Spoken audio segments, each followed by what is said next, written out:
Liam's classmates, right? The classmates. School. Liam's classmates made us this, and I appreciate that gift. We'll keep it up here to ground everybody in this room and everybody across the country why we're here. I'm here today, and I think with the First Lady, because these are the trusted adults that we surround our children with, school administrators, folks that work with them, teachers, social workers, and these are the people that our children should be around. Not masked agents carrying automatic weapons that are pulling them away from their families and putting them in, by all accounts at this point in time, inhumane living conditions where measles are spreading. So I just want to be clear, this is 9 weeks that Minnesota has been under siege by this federal force across all areas. We've seen the horrific results of that in the murders of 2 of our citizens, shootings of another, countless other acts. But amidst all of this week we got an opportunity to breathe a sigh of relief that Liam was brought home. I say that he should have never been gone. We should never have to be. I am not grateful to the federal government for bringing Liam back. I'm grateful for the people who surrounded him and brought him back, and that was not these people. But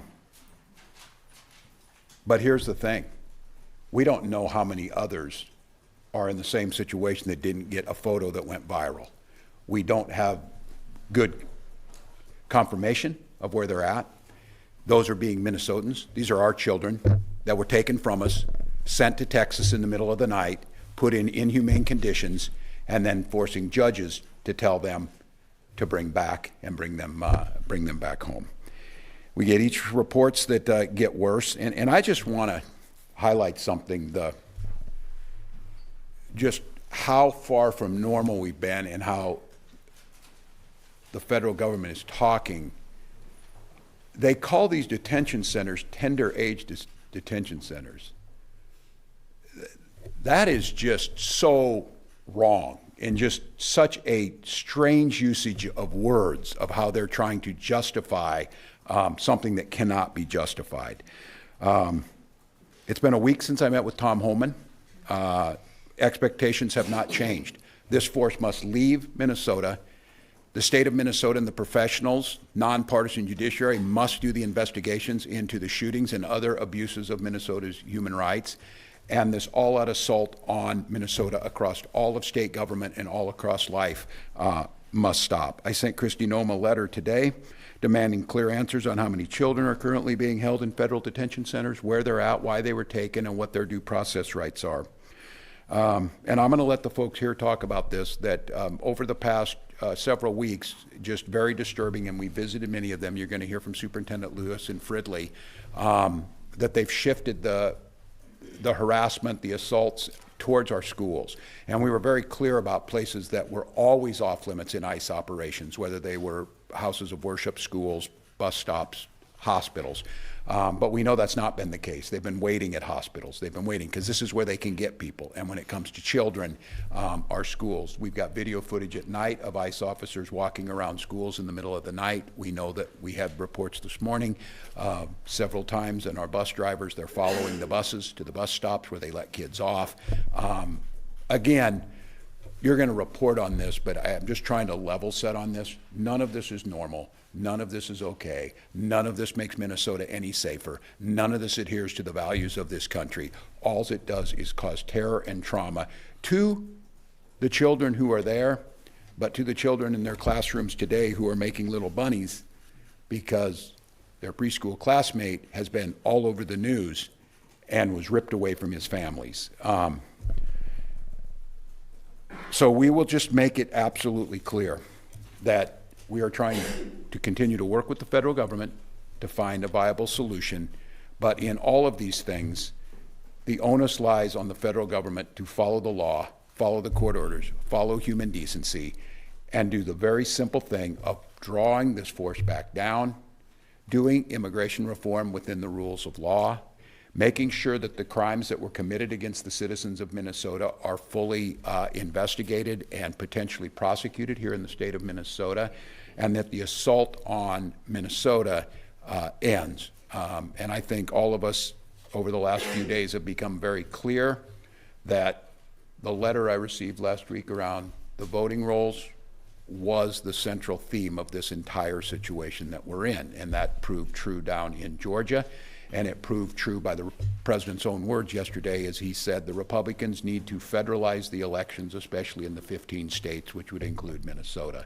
So we know what this is about, but the thing that we're about and the reason that we're here today is this is about protecting Minnesotans and most especially our children and our most vulnerable. So I'm grateful to have this team around me. I'm grateful for the work that's being done.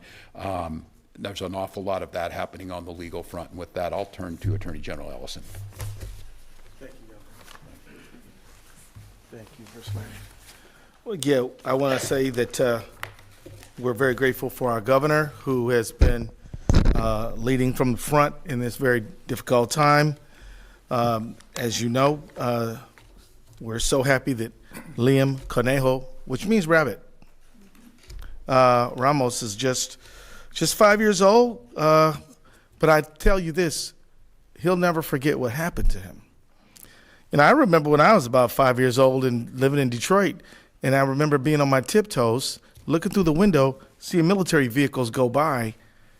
And that was when our city was having civil unrest, and I was about 5. And I'm 62, and I remember it. Anyway, I'm so glad that Liam and his father, Adrian, are home, happy for their family, and I'm grateful for Judge Berry for helping to bring Liam home.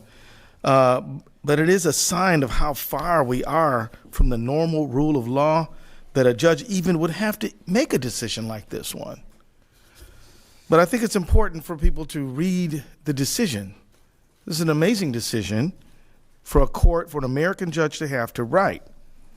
And if you read the ruling, you'll see that Judge Berry felt the same way that Governor Walz feels and that I feel, and the First Lady feels, I think. And that is, he called the Operation Metro Surge ill-conceived and incompetently implemented. Let me tell you, that's about as powerful a language you're ever going to read in a judicial decision. Decrying the pursuit of daily deportation quotas, he said, quote, apparently require traumatizing children, unquote. Again, this is a judge who's prone to mild language, even in serious cases. He called out the government for its, quote, ignorance of an American historical document called the Declaration of Independence. Just to let all of us know how far afield we are from the moorings of our nation. The Trump administration clearly needs a remedial lesson in the founding documents and the values of our country. And I think that the educators standing behind me are the ones to do that. Over the last few weeks, I've had to remind the administration about the First Amendment, the freedom of the press, as we see that Georgia Fort and Don Lemon were arrested, although 2 courts found that there was no probable cause to arrest Don Lemon. The Second Amendment and the right to bear arms. All of a sudden, Trump and his allies have forgotten that they've been the one saying a lot of stuff about the Second Amendment. The second someone who doesn't agree with them exploits that right, now it's an issue. The Fourth Amendment that protects all of us from unlawful search and seizure. In his order releasing Liam and his father, Judge Bailey quoted the Fourth Amendment in its entirety, and he also wrote, quote, administrative warrants issued by the executive branch to itself do not pass probable cause muster, unquote, adding that this is called the fox guarding the henhouse. And, of course, the 10th Amendment, critically important, in fact, a founding, kind of the glue that holds federalism together, the power balance between the federal government and the states, attempts to commandeer Minnesota's resources and to bully us into compliance, which it cannot do. It's called commandeering, and we filed a lawsuit against it. Though we did not get the TRO that we felt we deserved, our case moves on, and we are very, very optimistic about the outcome. In his decision, Judge Bliley recalled how our nation in its infancy stood up to tyranny, and he quoted Thomas Jefferson's writing about the would-be authoritarian king sending swarms of officers to harass our people. Does that sound familiar? The administration has forgotten that standing up to tyranny is our DNA as Americans. It is in the founding and original documents of our nation and the incidents that preceded the founding of the United States and the Constitution and the Bill of Rights. So I cannot believe that I have to offer reminders of this nature and on how the federal government should treat our children. Minnesotans have shown so much courage, but we shouldn't have to ask for that kind of courage of our children. But they have shown it. Kids should be thinking about homework or their favorite Pokemon. I mean, is that still a thing? I don't know. Maybe I'm behind the times.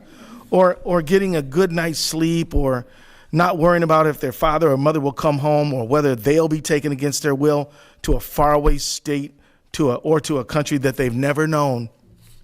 But sadly, as Judge Barry also wrote, quote, observing human behavior confirms that for some of us, the perfidious lust for unbridled power and the imposition of cruelty in its quest know no bounds and are bereft of human decency. Amen. Unquote. Minnesotans know. Clearly the judge knows. Sadly, our kids know too. So we're going to take not just the letter, but the spirit of this great decision by a wonderful jurist and carry on in defense of the rights of all Minnesotans. Thank you, Governor.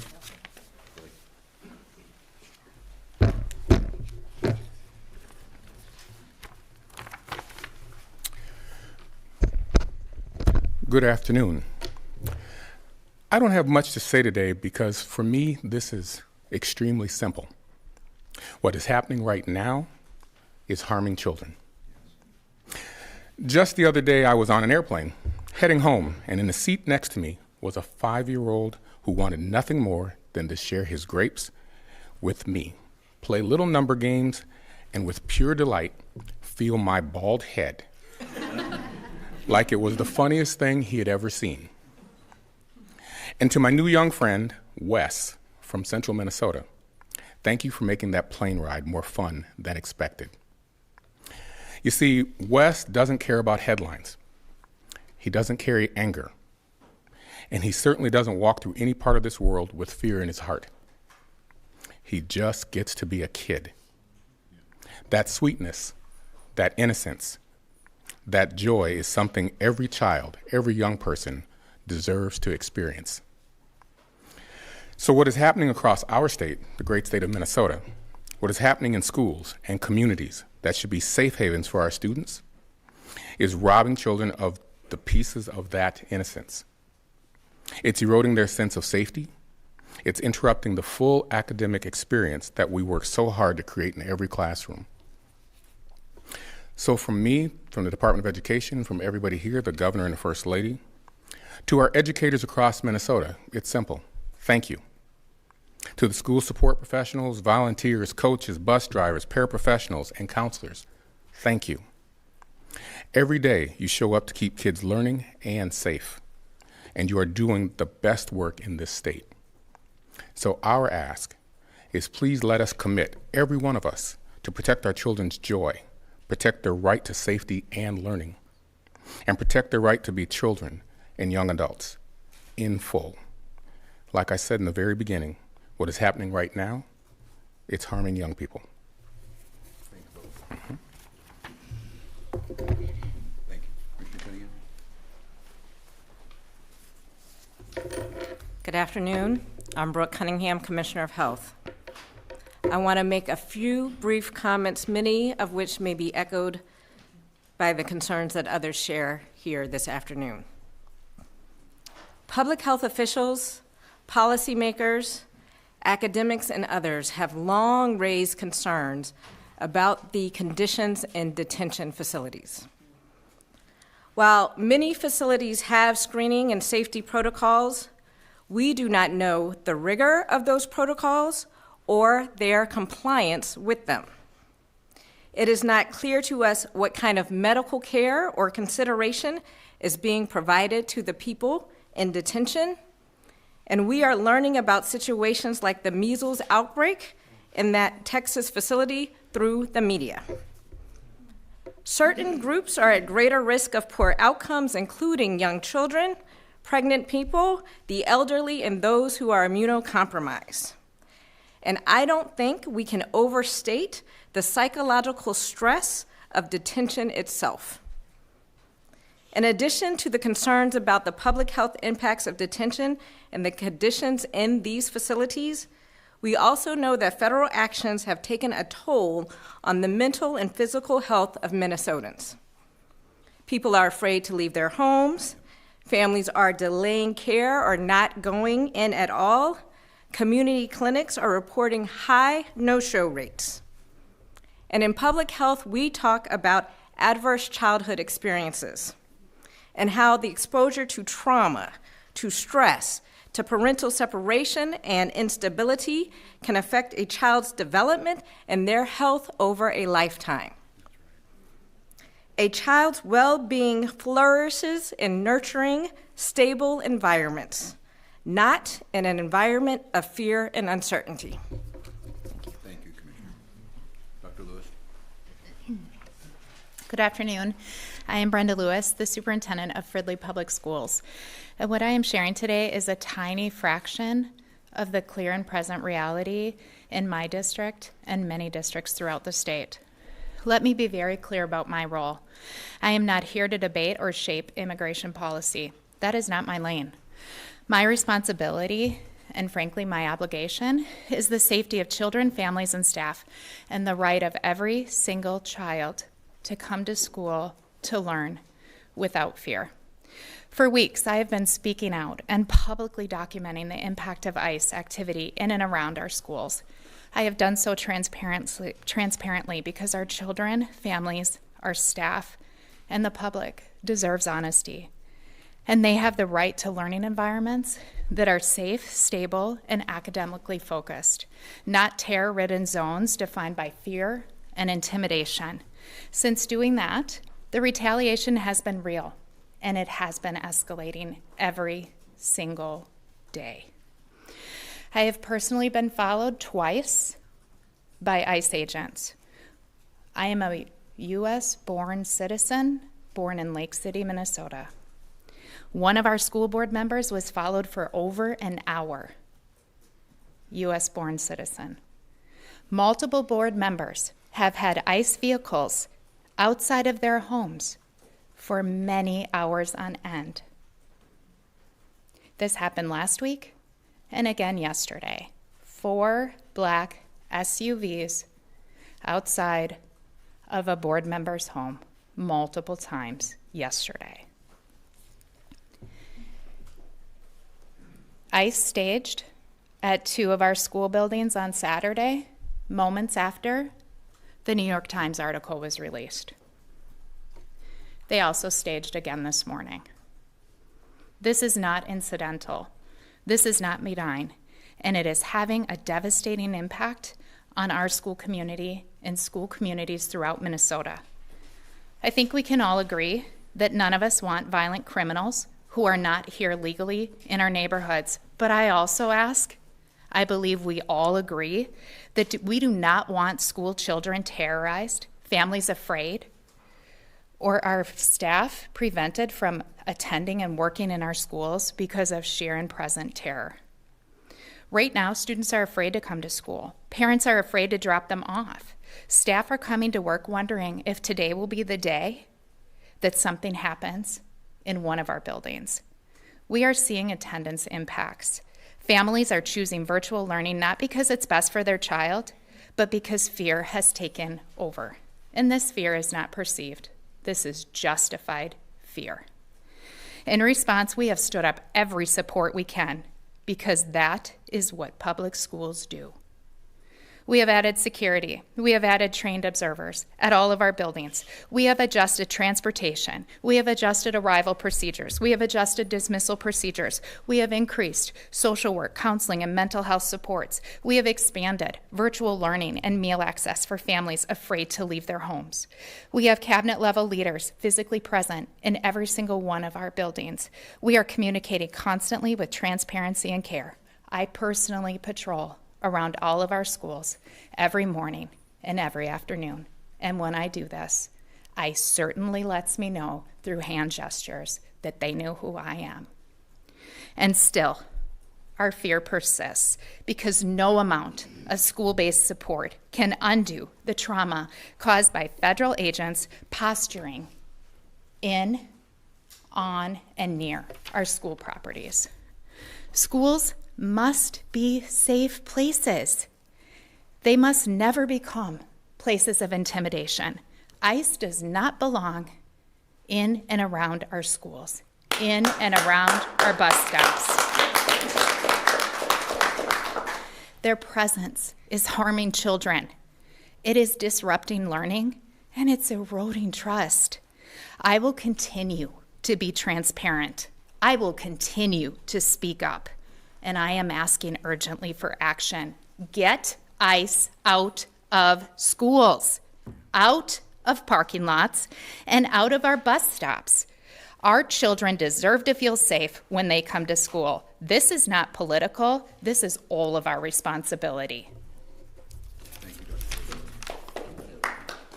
Tracy.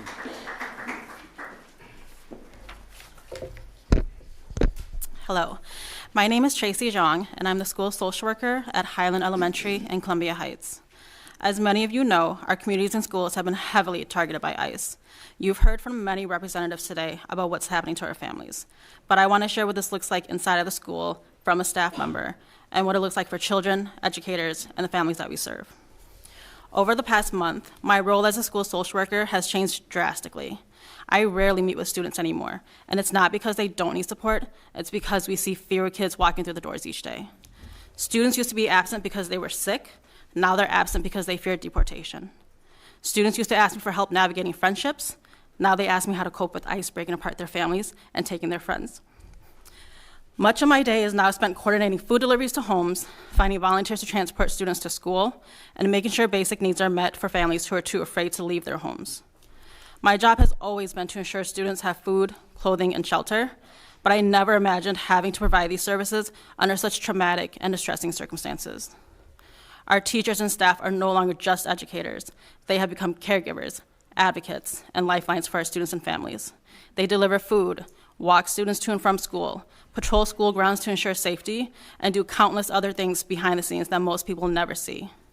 Our teachers are deeply committed. They really are. They're passionate, and they will always step up for their families and students, but they are exhausted. I am exhausted.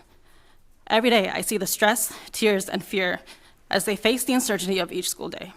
How many kids will be in class that day, and how many will go home to find a parent missing? We're grateful that Liam and his father were able to return home safely, though we know this is just the beginning of the support that he'll need to process this experience that will likely have long-lasting traumatic effects. I also want to share the story of another Columbia Heights student, the first student in our district to be detained a month ago. That morning, I was asked to help locate a fourth grade student, Elizabeth Zuna. I met her father, Luis, in the hallway, and he told me that Elizabeth and her mother had been taken by ICE that morning on her way to school. Elizabeth was able to call her dad, and an ICE agent said we're going to bring her to school. Several staff members, including myself, waited outside the school building for a vehicle to approach and drop her off. No one ever came. That morning turned into hours of phone calls, desperately trying to locate a child. We did everything we could to keep Elizabeth's father calm and allowed him to remain at school as we searched for answers. By that afternoon, we had learned that Elizabeth and her mother were already taken to Texas. In my profession, I have seen many people break down in grief, but the image of Elizabeth's father will stay with me forever. I watched him sit in his car, bury his head in his hands, and cry uncontrollably. And those are images you do not forget. Today, Elizabeth and her mother are still being held in a detention center in Dilley, Texas. We urge our leaders to act with compassion, common sense, and urgency, because children belong in schools, not in detention.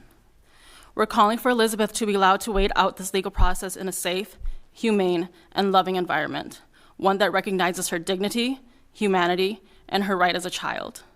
Children deserve safety, and schools should be places of learning, not fear.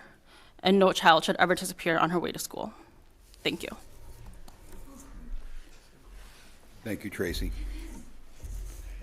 And a thank you to the folks who spoke here. We're living at a time when school administrators fear for their own safety for speaking up about the most basic of things of protecting their children and asking them not to do this. I'm grateful to the tens of thousands of Minnesotans who've taken to the streets, the helpers who've helped us, kept this peaceful. I will say the anger and the moral outrage that I feel, I think is felt by many Minnesotans. We're trying to act like we're negotiating some type of budget deal or something. Nothing could be further from the truth. The extortion that the federal government's trying to put on Minnesota and the harm, this is on purpose. This is on purpose to hurt us and make us fear and capitulate. But I think it's been clear, and I hope folks are listening who can make a decision on this. This group's going nowhere. Our parents are going nowhere. We'll stand with our children as many weeks, months, years it takes to do this, to end this, as the judge said, ill-conceived, dangerous operation that has nothing to do with safety or sane immigration policy. So Minnesotans, stand that line, do so peacefully, know that every lever of power that we can possibly exert, from the Attorney General's office, from the Secretary of State's office, from the Governor's office, every elected official, and on the federal level, is being used. And I don't know, I don't think appealing to decency, appealing to human values matters. I think we just have to appeal that we're going nowhere, and this is still a democracy, and votes will be cast for decency over cruelty, for democracy over authoritarianism, but that can't be our only plan. Elizabeth needs to be home today. These children need to be accounted for today. We cannot wait for midterm elections, especially when it's very clear that there is no intention by this federal government to have fair elections. There's every intention to suppress those. So I'm grateful for this team. I'm grateful for the work. Know that the state of Minnesota, through the Department of Health, the Department of Education, and all of our tools, is working to make sure that we're addressing what are going to be long-term mental and physical issues that come out of this, but we will continue with it. With that, we'll take questions. Yes. Go. Good. I have not spoken directly to them yet. What do you make of DHS Secretary Kristi Noem announcing that federal agents will begin wearing body cameras?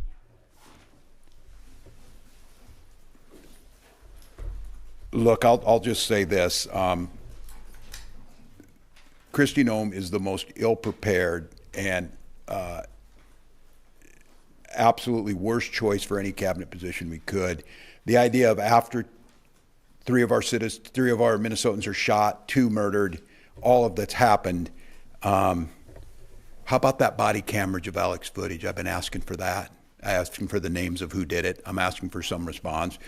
This is called damage control. And the audacity, after they were given $70 billion and are the 5th largest army in the world, that they're asking for more taxpayer dollars from states like Minnesota, who are payer states. I put no stake in what she says at all. But here's the good thing is, every single Minnesotan has a camera. Keep filming, keep keeping track of this, keep accountability.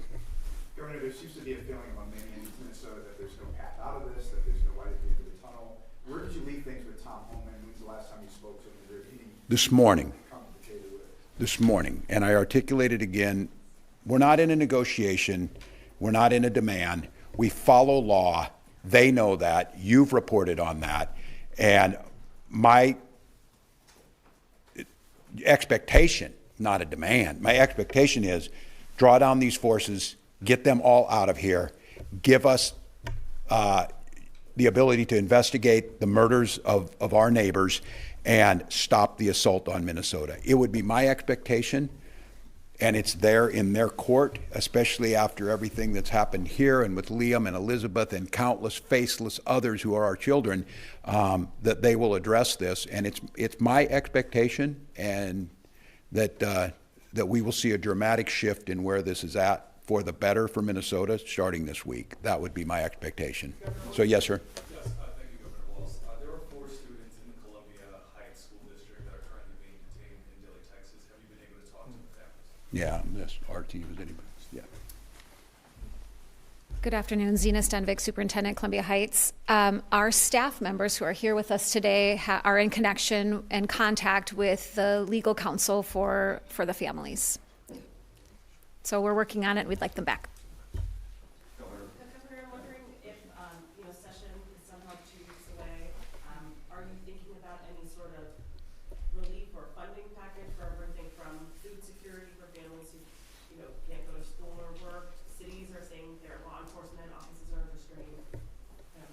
Anything along those lines that you're starting to think about? Yeah, and our legislative team is here, and we're working with legislators who want to get this done. I mean, our dilemma will be in a session is that we have a split legislature, and the leadership in the House has not said a word about the children.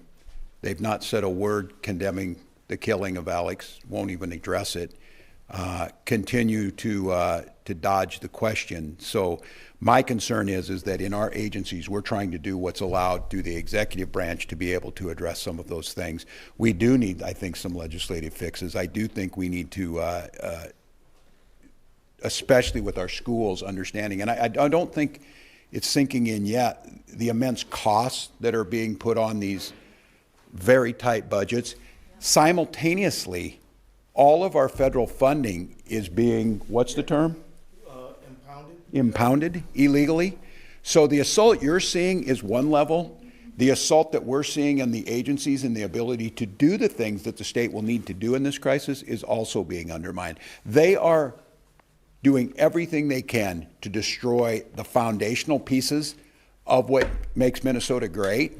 And we are getting zero help from Republican legislators who are going to have to be a part of this. And look, I continue to say this. Not a single one of our leadership at the federal level have said a word about this. Being Tom Emmer, being the number 3 person in the House, has all of the capacity to do something about this. And all we hear is disdain. We hear cruelty towards the people who were victims of this. So I think we're going to have a tough legislative session. I will say that, because until you address the honesty, this is no political discussion, and I'm not in a debate with you on this. We need a full capitulation by the Republicans to talk about how horrific this was, ask them to get out of here, and then help us clean up the mess that they created. Yes. What are your thoughts about the Pete Stahl bill to withhold federal funding unless you turn over voter information? Well, it's not going to happen, and that's the extent of Pete Stauber's intellect and legislative ability, so we'll move on. Question for the AG. Is there any legal recourse that will come of the targeting of children and their families on school grounds? Is there anything being considered in that realm? Yeah, well, let me just say that our lawsuit against Operation Metro Surge covered all of these things. And I just want everybody to know there's a little bit misunderstanding about the posture of the case. The court did not give us the emergency temporary relief we were looking for, but the case moves on. Right. And we are seeking expedited discovery and look forward to a decision as soon as possible. But the reason for the court's decision is because no president ever marshaled the forces of the ICE or anything else to attack one state this way. So there's really not much in the area of precedent. And so we believe there was enough for the court to make the decision that it did. It ended up ruling in the way it saw best. But this case marches on, and it does have everything to do with the relief that we're seeking to protect our children, our schools, and many other public institutions, and the rights of every Minnesotan. So. Yes. With NBC, sir. Yes. A follow-up on the body camera question. Body camera programs only work if the video's released. Yes. Do you Yeah. have any confidence that the administration will release video when tragedies happen, when controversies happen, when the public didn't? No. And you could have backed up that when you framed that question. You have any confidence in the administration? No, on everything. On every single thing that comes after that, because they've proven to be the case. I mean, this, and I don't even understand from the politics of this. This is just stupid politics on their part, because I would guess that 90% of Americans are like, we don't believe you're going to release the footage, and why did you bring this up after the fact when they should have already had, and it's state law in Minnesota that you have body cameras on and you turn over that footage. So no, there's absolutely no reason. I still have yet to have them confirm to me who killed Alex, what their names were. If I'm not mistaken, you can help me on this. Have they confirmed that those names that were released are theirs, or they did it? No, they have not, right? Governor of Minnesota had two of my citizens killed, and yet we don't get a confirmation on who did it, what's happening, and at this point in time still saying we have no say in any of the investigation into that, let alone potential prosecution. So I think we're the frogs in the boiling water, and man, it is bubbling now. This is foundational, as the Attorney General said, to everything this country is founded on. And this assault on Minnesota, for whatever false reason they want to give, and it continues to change, they don't care. And I would say what's most terrifying about this is if you ask the question, do I have any faith that this administration will honor court orders? No, I do not. I do not. Go ahead, Eric.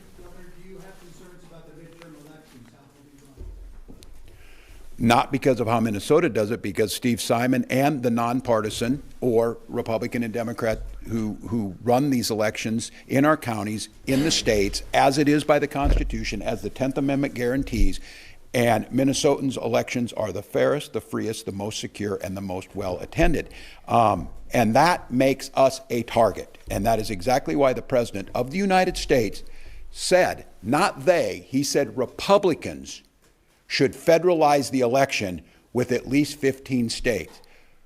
When is the President of the United States receive a nightly call from an FBI special agent raiding a voting section with the Director of National Intelligence? I don't know, I always used to talk to my students when I would teach them about history. I said the challenging thing about when an event happens is it's kind of like trying to read when it's up close, and you get a little space as time goes by and you're able to understand. The rest of the world is seeing this for what it is. All of us need to understand that too, and I will again make my appeal to the other 49 states and territories. We're just the test grounds for this. And what works here and what doesn't work here, and a softening or whatever, they're going to find out. As of today, I got to be honest with you, less smoke on the ground, but I think it's more chilling than it was last week because of the shift to the schools, the shift to the children, the shift to this type of stuff. So, yeah.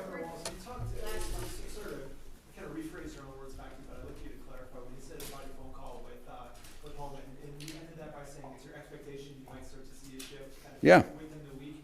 What makes you confident to say that, and what shift do you expect to see? The shift I expect to see is pretty simple.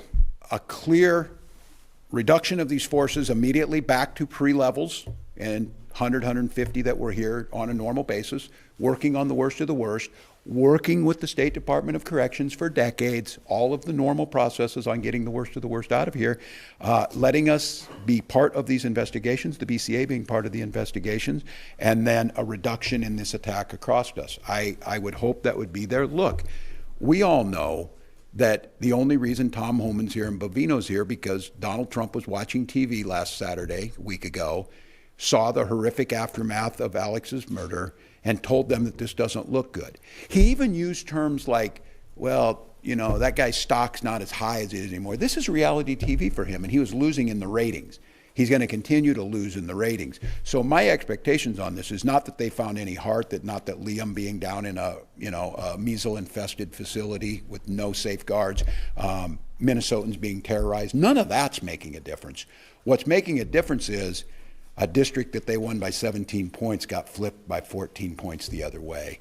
And those are the things that happen. So that's our expectation. Yeah, we'll go. That is your impression is based on what Mr. Holman said to you, not your view of the state, like what he said. Yeah, it's my a combination of both. That I don't see how they continue on with this in any way that makes any sense, both politically or operationally for them. And I also think that they brought someone in who may be able to gain some control over these rogue agents and bring this thing back in. So look, we'll see. That's my expectation. What I would just say on this is none of this matters unless it's proof on the ground, unless there's changes. That's what we have to see. All right, thank you all. Grateful. Thanks, everybody. Thanks, brother. Fantastic. What's stopper? It's ridiculous. Sorry. So I guess they're all on.